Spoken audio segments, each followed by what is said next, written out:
امام بڑھ رہے ہوں گے اور وادی بیدا کے قریب امام پہنچ چکے ہوں گے. گھمسان کا رن ہوگا. امام کے ساتھ 4 انبیاء ہوں گے. امام کے ساتھ 313 صحاب ہوں گے. امام کے ساتھ 10,000 کا لشکر خراسان سے آئے گا, 12,000 کا یمن سے آئے گا, لاکھوں کا ہجوم امام کے ساتھ ہوگا. وادی بیدا میں دوپہر کے وقت جنگ شروع ہوگی اور رات چھانے کے قریب ہو جائے گی.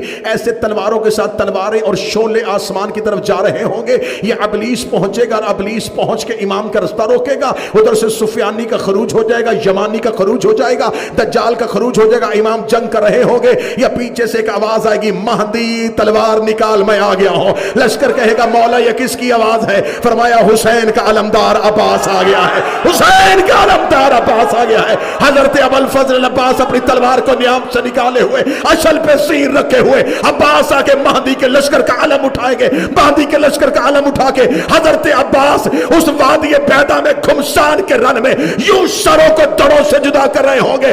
یا ابلیس مہدی کے گھوڑے کے سامنے کھڑا ہوگا. یا مشرق کی جانب سے ایک ندا آئے گی, مہدی گھبرانا نہ, میں بھی آ گیا ہوں. آواز آئی اب کون آیا ہے؟ آواز آئی اسد اللہ علی آ گیا.